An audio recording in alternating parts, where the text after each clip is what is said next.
Hi everyone, and welcome to Fan Commentary on Beginnings Part 2, the second part of the pilot of SPD.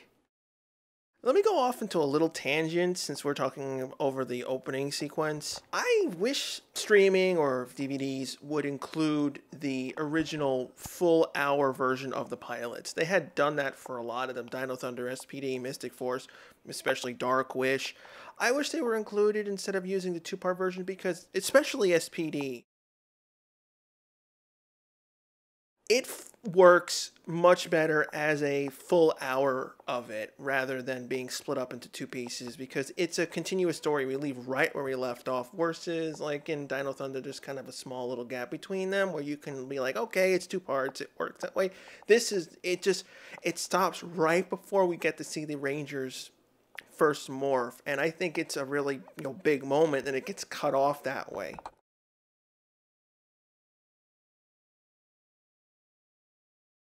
I believe the second part is actually better than the first part, even though I love the first part and it sets up everything. It has this better pace. It flows better because we got through all the introduction of the characters and now we're getting to see how the world actually works. And it actually, introduces us to more of the behind the scenes of the universe.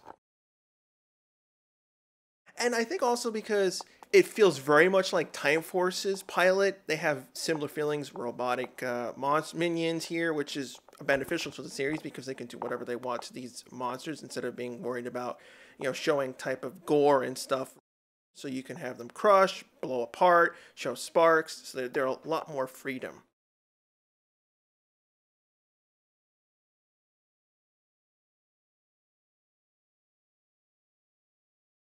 I do like this bit. This is the main focal part about Jack's character. He fights two sides, meaning he wants to help. At the same time, he doesn't want to do it because it risks him being caught, it risks him this. And he also, I love it because he's the type of character that stays to his convictions.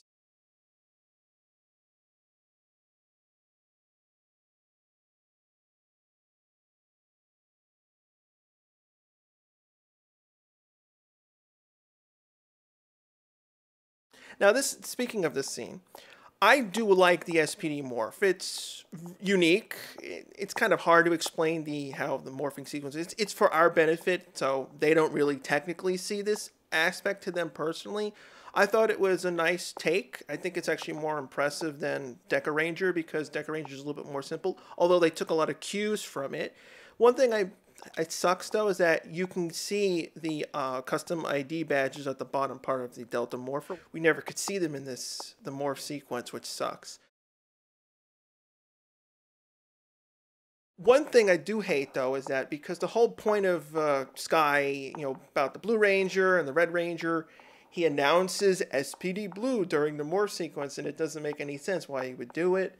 I wish they hadn't done any of that and they kept it a little bit more, just a little bit more bare, and we could have just heard it through the music. Speaking of music, this episode unfortunately has a mixing problem. It's nitpicky, but if you pay attention, the music is very loud, but a lot of the sound effects, like that impact, you don't really hear it. I think it only happens in this particular episode, but a lot of the sound effects are very muted.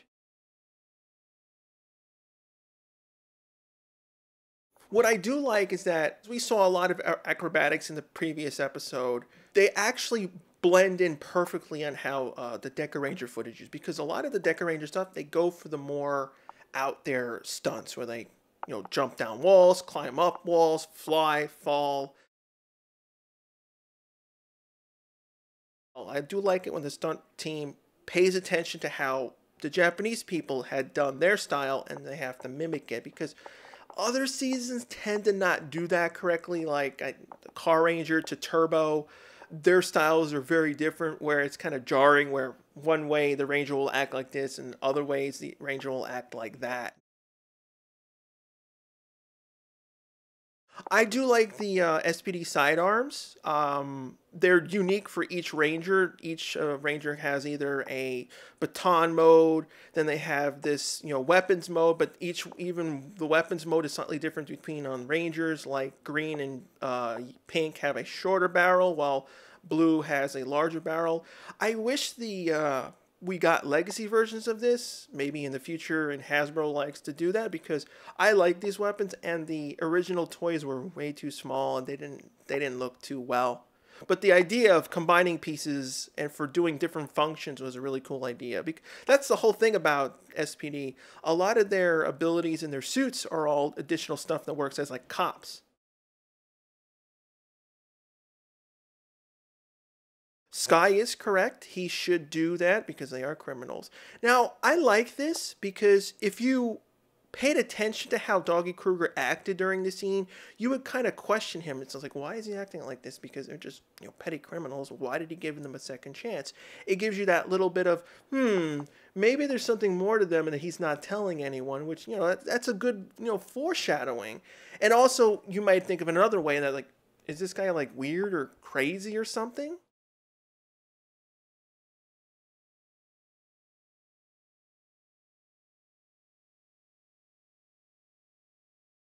In a lot of cases, they would be really intimidated by Doggy Grill. A lot of the characters are, and they would not talk back to him. But these characters show that they will do that, which shows their personality. They won't take anything from anyone, which at the same time is a detriment between the two of them, because Z wants to be part of something bigger, and she immediately joins the SPD team, while Jack says, "No, I don't want to do this.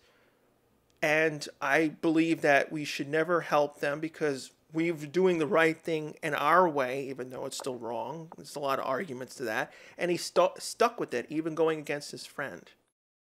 Now, about this, training field, this was cool. I like it because they hired a whole bunch of people. We see how they work. We get to see a couple aliens. But from a technical perspective, I don't know where this track field fits into SPD, because if you ever pay attention to the wide shots of the base, there's no way this field would work, because there's actually roads and stuff that are on the opposite side of that wide shot, so it doesn't make any sense where it came from. I wish they didn't put the base right next to them to show where it was, because they never keep it in continuity.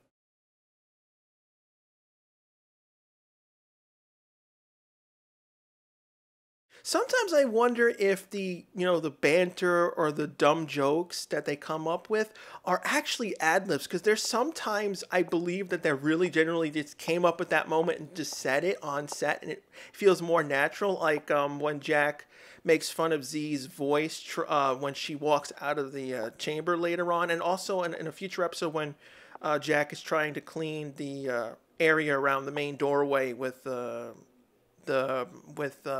Sky's toothbrush. That felt ad-libbed.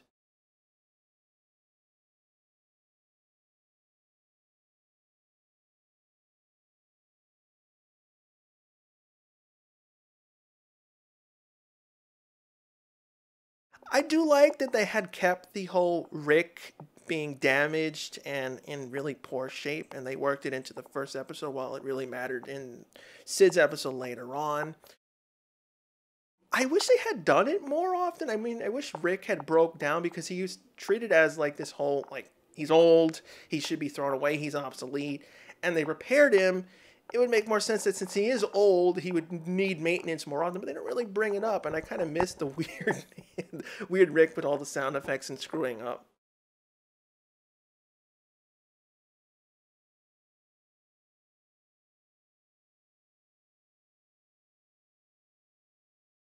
This is what I like about Jack. He stays like, no, I don't want to be a part of this team.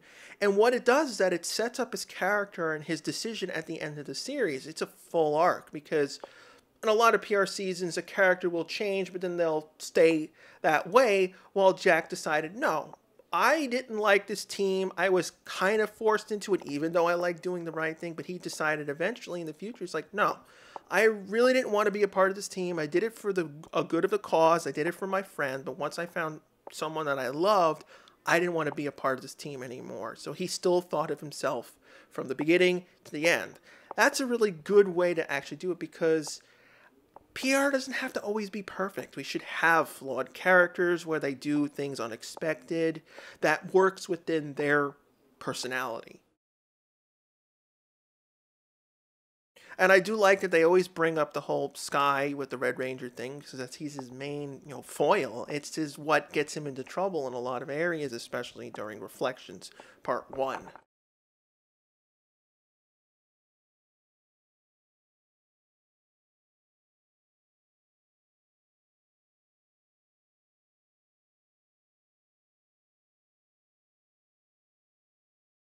I always wondered how difficult it was for John Tweed to act in this suit because, except for really small eye slots that are inside the neck of Kruger, he really cannot see or act. You can see it whenever he walks around, especially when he entered the jail cell in the earlier scene. He had to look really far down, even though the character's really tall. He had to still look really far down to see where he was walking. Now, this Irish was in a lot of the seasons. We never acknowledged the fact that when Rangers go into a monster fight and they blow up, we would have, guts and gore technically in the series, and someone would have to clean it up. And in this case, the B Squad Rangers are cleaning it up. So it gets to see all these nice, junk and all this weird nonsense. That's actually the same bin that Piggy is used later on, except it's all nice and clean and says radioactive waste, which I don't really understand why it would be radioactive waste. And it also uses Bridges' abilities because unfortunately his ability, which, he could see the past of like what something has done, that kind of doesn't really get used all that often in episodes. It's a cool ability because it would help you, find and locate people. They didn't really do that many episodes where it's a mystery or someone got lost. And I wish they had brought it up, that his powers. Now, a lot of the powers that Bridge have are a combination of the abilities from Deca Ranger. He's actually a combination of two characters. He's a combination of Deca Yellow and Deca Green's mannerisms or abilities. Yellow was a psychic, so she could actually read things by touching, so they gave him the ability to see foresight with that power, as well as Sen-chan, who was Deca Green, who stood on his head in order to, that was his thinking pose, where he figured out ways to solve a crime by, just using that pose. The buttery thing, though, is Bridges' original personality trait. I do like this scene, too, because, it gets a really nice scene to Boom, which, that's why I really like the Boom character, because he's like this. And he's basically like the audience, because he's saying, like, why would you turn down being a Power Ranger? A lot of people who enjoy the series would say the same thing. But then Jack doesn't really care about that because, yeah, a lot of people will be like, oh, yeah, who cares about being a Power Ranger? That's what would be in a realistic situation. You may be like scared, like, oh, I don't want to be a Power Ranger because I don't want to be, risk being killed or, taking on all these monsters or being responsible for the city. That's a lot. That's the aspect that we don't really get to see. Every time I see this prop, I keep thinking it's a bomb or a rocket that falls down and explodes. I would not bring this to SPD so willy-nilly because it could be a trap, and they didn't never thought of that. And that could have been the reason why they didn't bring it there, which would have been more reasonable versus the Rangers just saying, don't bring it because we want to explore it more. Now, I wish Z did this every so often because it gets under Sky's skin because he's the one who's supposed to know everything, be by the book, and she's the one who memorized it way faster and knows it by heart. I just wish they had done it more often so that he can get annoyed at Z for a specific reason, because it's a good way to remind you that the team, there's two different teams technically here, Z and Jack, and then they don't work with the other original B Squad team that well. Now, Piggy, I really loved the character, and unfortunately, this guy never really got much to do. I like that he was repulsive. The actor who plays him eventually, came back and played Toby on Mystic Force, so we got to see him without his makeup, which gave him the ability to come back in in Mystic Force, so we got to see the characters again. I wish they had just done more often. It's a really nice makeup. The character is really crazy. And, he had a really small minor arc where he redeemed himself later, but I did get annoyed when he betrayed them later and gave them the proton accelerator to Grump, where he was allowed to enter the galaxy fur where Earth is.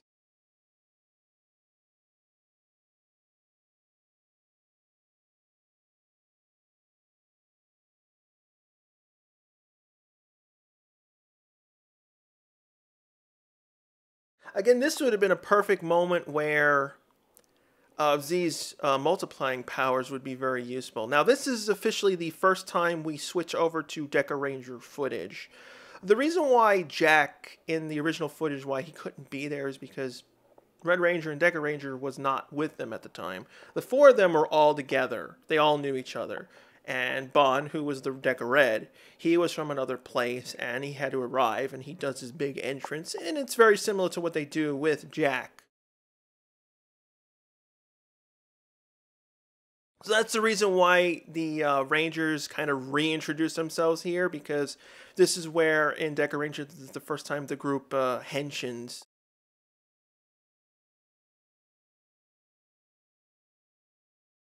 I wish they had extended the scene a little bit more because Z is unfamiliar with the stuff, so it would have been nice if she had been like, oh, how do I use this baton, or how do I connect it? Like, what does this do? Just those little bits to tie into, her being inexperienced.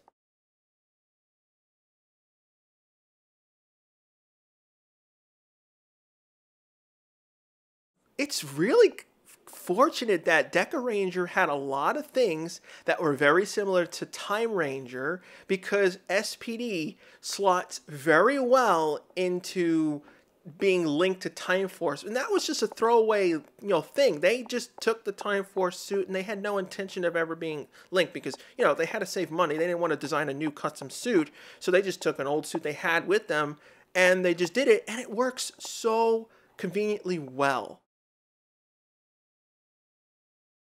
Now, in the original Deca Ranger episode, Bond came in, he was just showboating and showing off.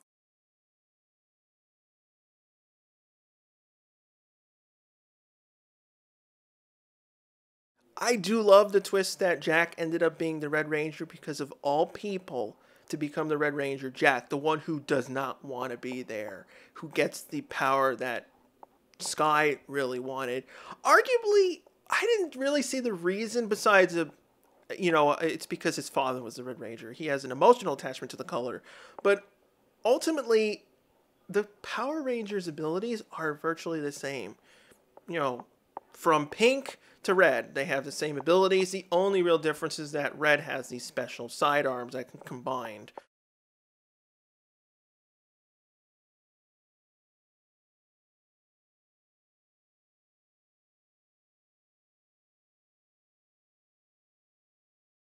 I personally would never have a problem with not being Red Rangers. Like, it doesn't matter. Being a Ranger is cool as it is, because you can do all these cool cool stunts, cool abilities, save everyone, stop the bad guys.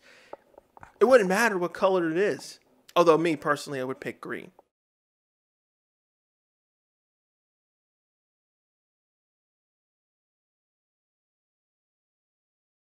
Now, the one thing I wish they had done in SPD was an episode where they, goofed up and grabbed the wrong morpher and morphed into the wrong Ranger color, so that the Rangers can, use their different things.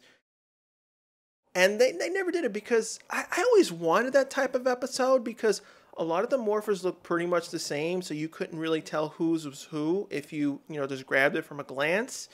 And, I don't know why they never done that story. I mean, there's other seasons that in Super Sentai, like Tokuger, that allows you to switch the colors on the fly, but that's an ability versus them doing it as a mistake. It's just, for some reason, that's the type of story that they've never done.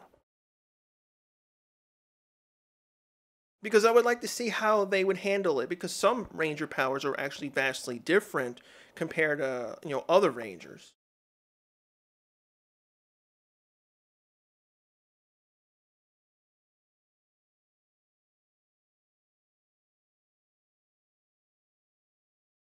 Now, if you pay attention when Sky said, he's not following regulations, if you look closely, Green actually stops him, because in the original Deca Ranger footage, basically Sen stopped him because he's like, well, let me see, let him give him a chance and let's see what he can do.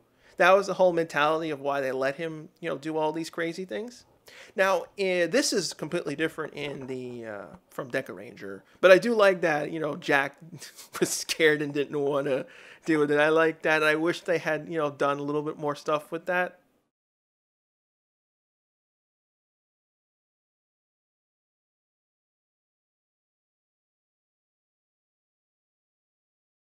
Now, this is probably the scene, when you hear the word fire, was probably where the scene where a lot of people were thinking, did they digitally change all the characters' voices to sound deeper to hide the fact that Charlie was a woman under the Red Ranger suit? And a lot of people had pretty much solved it right then and there, because all you had to do was simply, raise the pitch of those grunts and the word fire, and you would catch it fairly easily. I really hated that Piggy did this, because I understand why he did it, because he's in trouble and he's technically an alien, so he took advantage of that. But, because of this, Grum was allowed to get to Earth.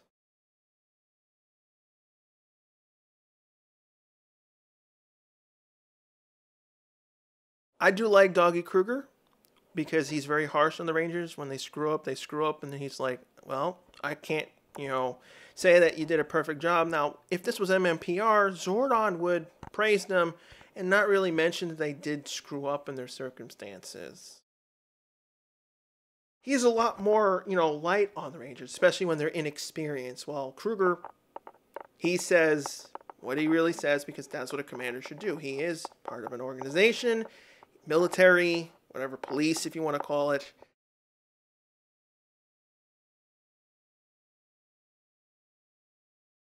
And I do like this scene. This is what I mean by having really good comedy that works. It's dry comedy, meaning the environment causes the Rangers to be funny.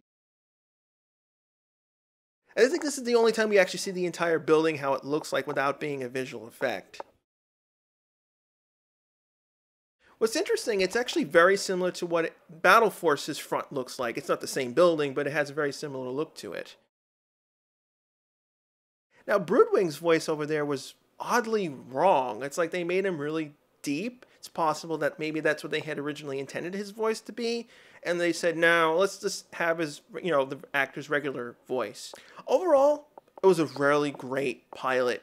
It used Japanese footage where it really needed to do, and that was it. It stuck to its original ideas really well, and it's the reason why SPD is one of my favorite seasons. If you like my content, consider leaving a like and subscribing.